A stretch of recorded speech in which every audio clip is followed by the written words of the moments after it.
It's great to be here. Literally, I'm just out of the car. Honest to God, I don't even have my contact lenses in, so right now you all look really soft-focused and young. And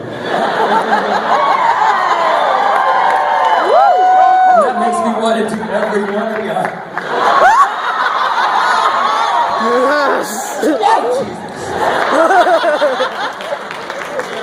Is there anybody you want to fill? Anyone outside waiting that you want to fill these seats in? No, because these VIPs didn't show up. God damn it!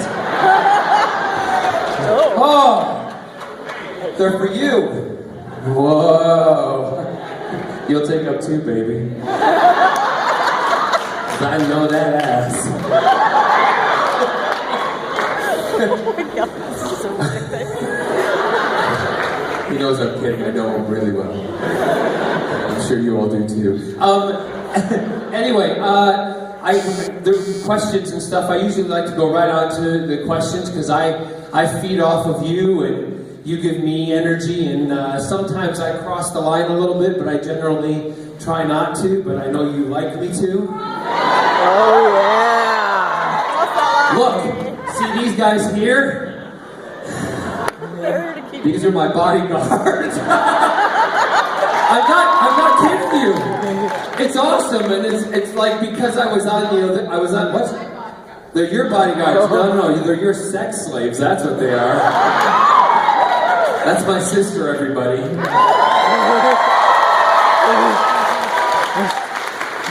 And if you're her sex slaves, I will not be watching. And that girl there, see that girl there? Kelsey, wave. Kelsey, wave. Wave. That's my Asian bitch.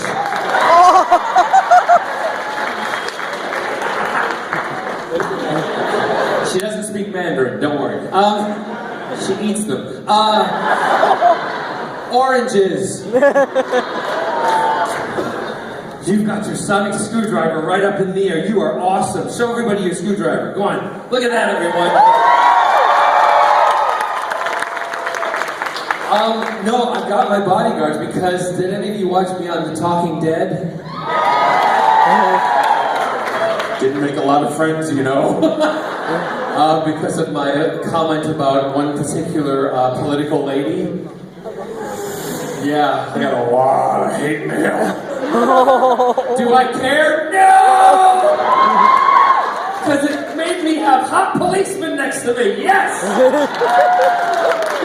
He's shaking his head like I know. Give a man a badge, and he is a big man. Oh yes. And from what I can see, you are definitely a big man.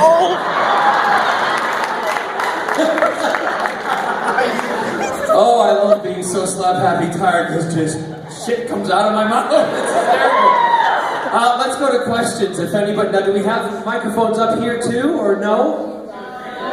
Just two there. Oh, we don't have ones up there. So what I'll do some down here, and then if you raise your hands, I'll let you shout the questions out. Is that all right? I guess that means yes. So do we have people for questions already? Anybody want to ask questions? Well, get up your asses out of the seat and get to the microphones. There you go. You don't have to come running down from up there. Oh, she's climbing over. Captina Jackina, look at that. Nice. Those pants could be a little tighter, honey. If you were a man, I could see your religion.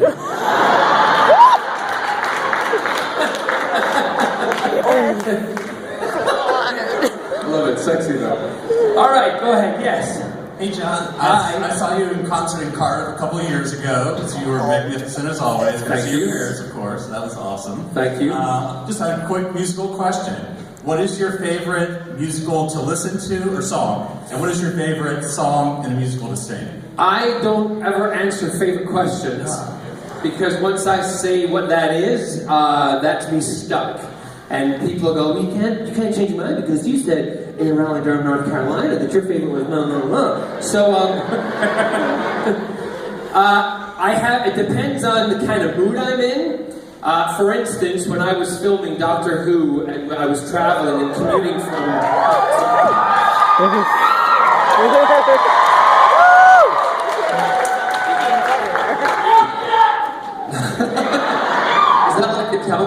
behind me.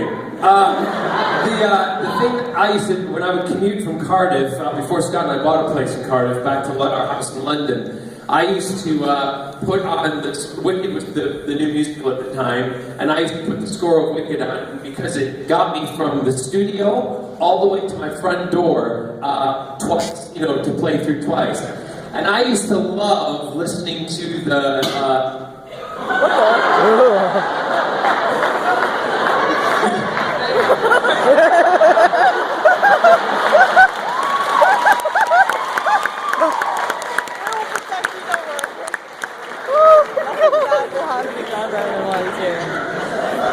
Wow. That wasn't the only thing that just popped. You have no idea what you're in for these couple of days, do you? Look at them like, oh my God, I want to go back to the beat. So I would listen to that 2 times, and then one of my favorite songs was The Wizard and I. And so as I was listening to it, and I listened to it more, I thought, you know what, if I change the words a little bit with Stephen Schwartz, I would then have a song that would relate a lot to how Jack feels about the Doctor. And I did that. So on one of my albums, I recorded The Doctor and I, and so that's the one that kind of has a bit of relevance and memory for me. The one show that probably is a staple through my career, and the composer who has been a staple through my career has probably been Cole Porter, because I started with Anything Goes in 1989, my first show at the West End, and then 13 years later, I played the same role again, a little bit older, a little bit differently, and with a lot more aches and pains. And then, I was in a Cole Porter movie, and I did a Cole Porter album. So that, I would say I'd have to lean to, I'm just going to say it, my favorite show through my career that has changed my life the most would be Anything Goes. And it's a fun show. It's a really fun show. Thank you. You have a wonderful voice. I love always hearing you sing. Sorry? You said you have a wonderful voice. I always love hearing you sing. Thank you very much. My new album's out. You can buy it on Amazon.com. Yes, over here. Hi, John. Hi. I just want to say that the only reason that I watch Arrow is because of you. Well, you're gonna like what's coming up, let me tell you. That's what I was doing last night. Yeah, that's why I couldn't fly out till later, because I was filming right up until to the wire. So. Can you tell us anything about what's going on with you? I'd have to No kill spoilers. you. Because you have failed this city.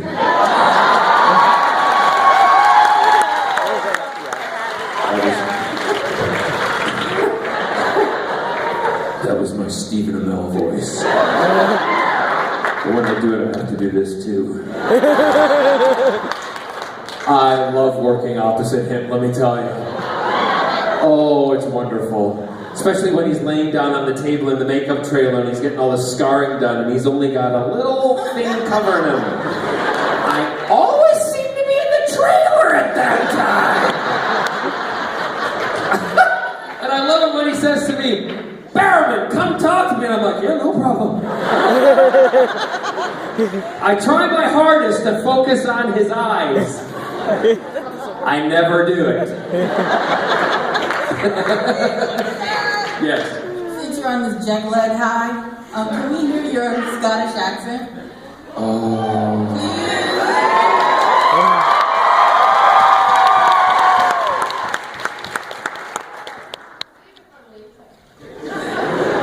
My sister said I have to save it for later.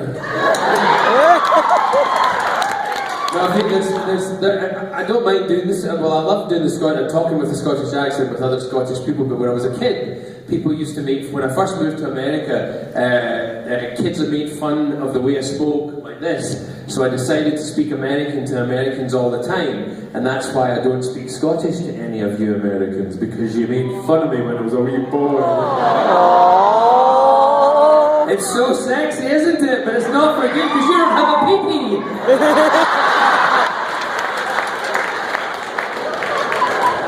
But I love you anyway. Thank you. You're welcome, very much. I'm gonna go to one up in the balcony, okay? Yeah, who? Right there, sir. You were the first one with the hand up. I love you. Does your wife know? Is she cool with it? Because if she is, I'm in. What? Say it again?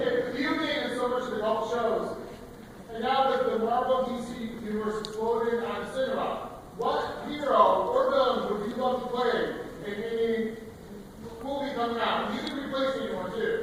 Ooh. I doubt that would happen. That's awesome.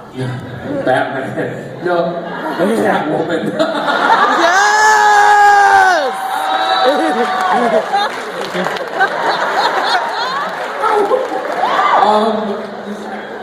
You know what? If we were going to do if there was going to be a film of the Injustice League, or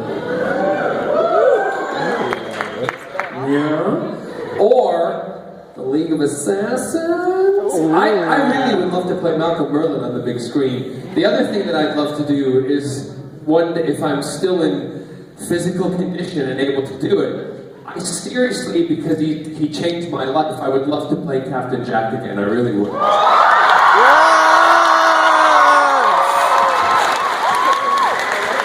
Because I'm just going to say it. I am the only Captain Jack. Yes. Don't worry, I'll get to the top balcony up there. Don't worry. Yes. John, you're my hero. You're the reason I'm able to be comfortable with who I am. Thank you so much. You're welcome. My question for you is... Do me a favor, just grab the microphone, pull it down, and pretend it's me.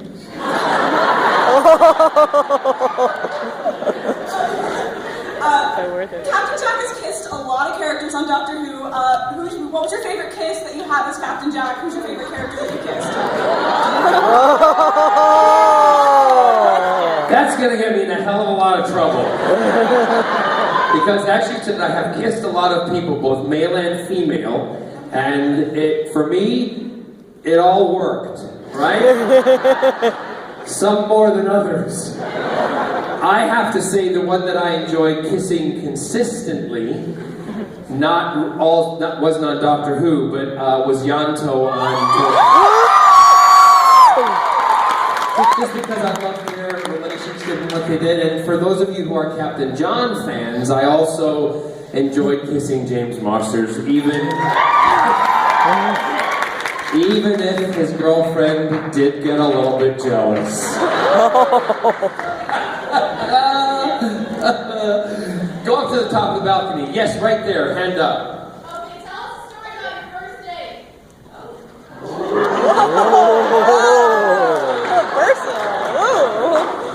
Juicy. What have you been reading? My first date? He's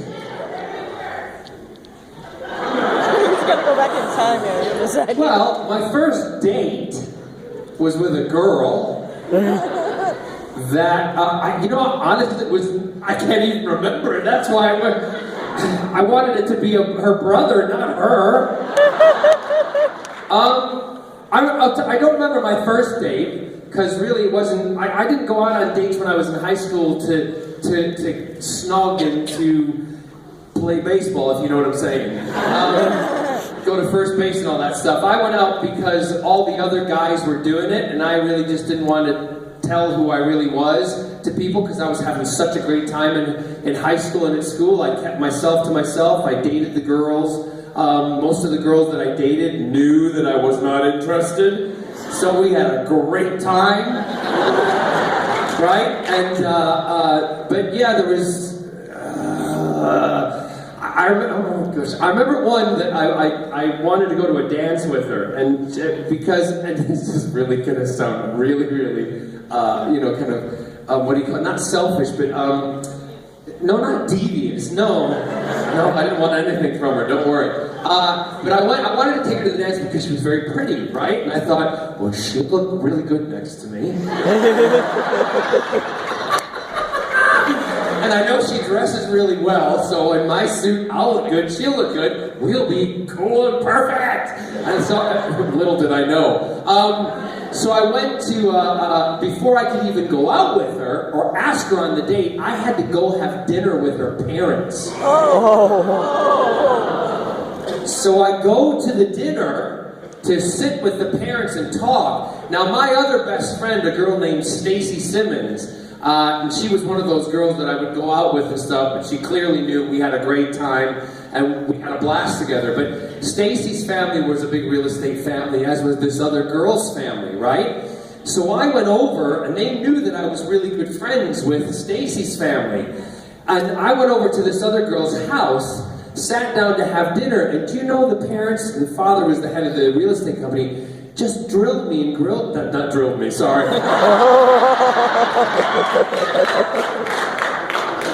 Actually, it was really hot. They grilled me about all the doings of the other family, and I'm like, what? Hold on a minute, I've come here to screen me to take your daughter out just because she's pretty, and you're drilling me about this other family. So it was the most bizarre dinner. And afterwards, I did take her to the dance, and then she threw up on my suit. No, I'm kidding, she didn't. No, I took her to the dance, and we had a really bland, boring time. And that was one of the times that I figured when I went out with people, or I was going to go out with somebody, I went out for the wrong reasons, right? For that one, so I didn't have fun. So any of the other times I went out with somebody because I liked the personality, I liked them because they were fun, not because they were going to be pretty next to me. That was a big mistake. So yeah, so that's the first one I can come up with and remember. There's others I can tell you, but it's so not appropriate. Like sliding down a slide and getting stuck in it and getting caught by the police doing something in the slide.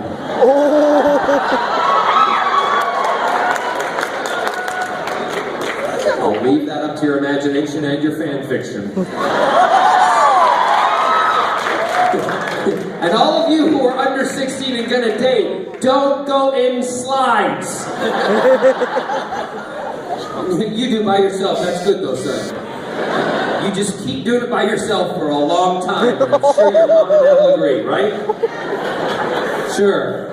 Yeah, sure. She's like, yes. You're not his mom. Where's your mom? Up there, do you agree? Oh, you're welcome. I love it that he has no clue what I'm talking about. So yes. Hi. I love musical theater. I love theater. I'm an actress.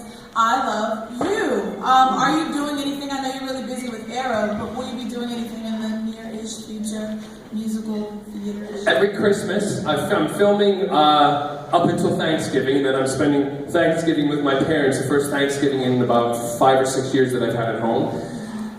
Then Scott and I'll fly first back to the UK, because every Christmas I do a big traditional pantomime, which is a show which takes, if I can say, you'll understand if I say, takes the piss out of most of politicians, popular culture. We take the mickey out of ourselves. We put popular songs within a fable or a fairy tale, and we've done everything. This year we're doing Cinderella, and I am playing Buttons, and my sidekick, who's a 3.5, 4 foot tall, 67-year-old woman, she plays a character called Wee Jimmy, and I'm Buttons and he is Zip.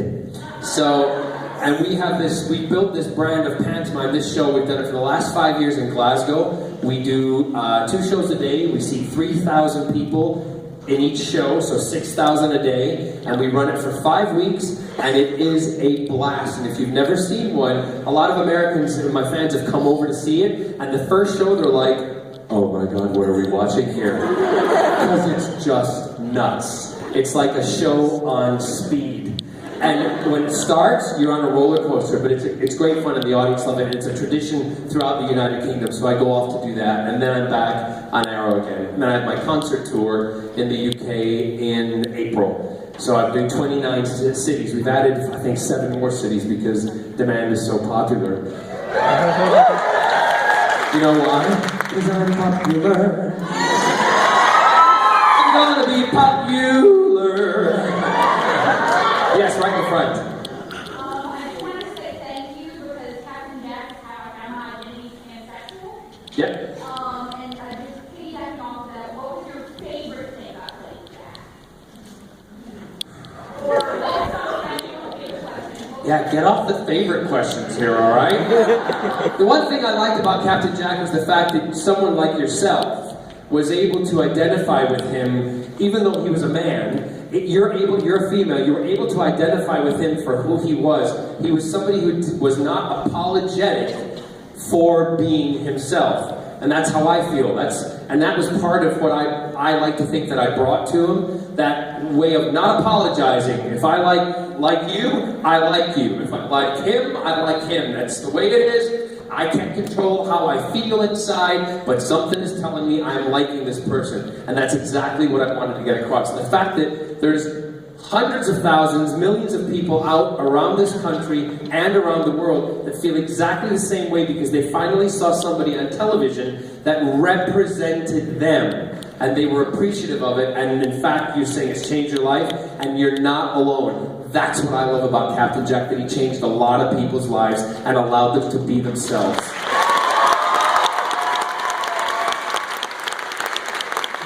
Right up in the back, that man, yes. Years from now, Sorry? millions of years from now, when Captain Jack becomes the face of Bo, they'll be all trying to get into everybody's hands. I didn't get the bit before that, but I got get into every. You know, millions of years from now, Yeah. when Captain Jack becomes the face of Bo, will he still be trying to get into everybody's hands? Of course! Wouldn't you want a big head in your pants?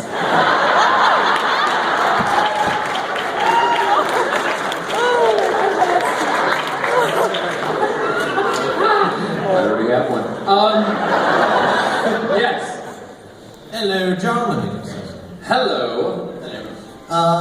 Well, I don't know what to ask because my question was going to be a favorite question, but apparently that's not encouraged. So I'll ask it anyway. You can rephrase it, because if you are Sherlock, you can turn it around. See, I know my characters. If you could play or if you could work with any one director, actor, or any other sort of stage worker, who would it be? You're not going to like my answer on this one. Because I don't look at what I do in that way. I don't kind of look and go, oh my God, I want to work with them, blah, blah, blah. I know I'm on this journey, and my journey takes me in different places, and right now I'm thrilled to be working with somebody that I didn't know before, Stephen Amell. I'm thrilled to be working with somebody who I watched with my niece on television on the OC, Will Holland. So those kind of things happen to me. That's what thrills me about the industry I'm in. Going back, I'm in Aaron Spelling's office for a TV show that I was doing for him, and I'm sitting, and he gets up and he says, I want to introduce you to your mother. And I'm like, my mother's on the phone. I was talking to my mom. He said, no, your mother, Victoria Principal. I shit myself. Because I loved Dallas growing up. I was a kid in the 80s watching Dallas. And there was Victoria Principal in front of me, giving it Pamela Ewing. And I'm like, I wanted Bobby so bad. So, those are the things that happened to me. And from the beginning of my career up until now, and I think even from now, as I move forward and do other things, those kind of things are going to happen to me. And I'm always thrilled when I'm introduced or I meet somebody, but I wouldn't say I go out there and think, I need to work with this person, or I want to work with this director, but I would love to be in Star Wars.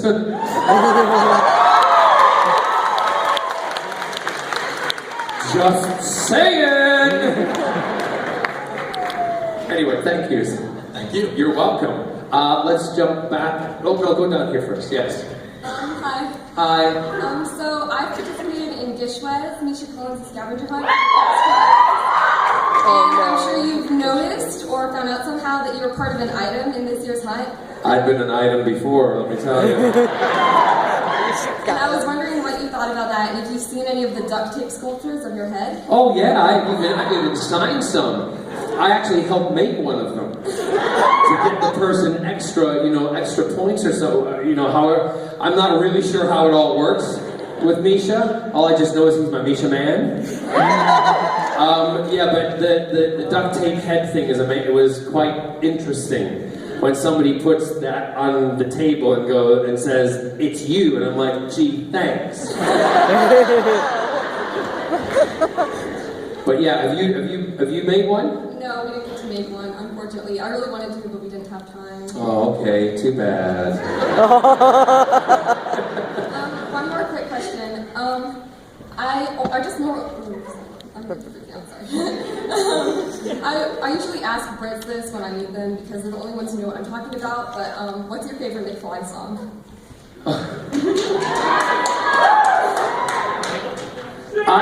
Sing it. No! I will leave McFly to McFly.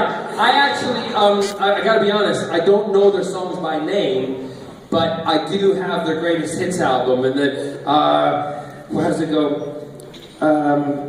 Oh, geez, Louise, they would kill me. The boys, actually, when I was doing one of my TV shows, I had them on. I've had, most of the TV shows that I do, I have McFly on because I really love them. And those of you who don't know McFly, they're like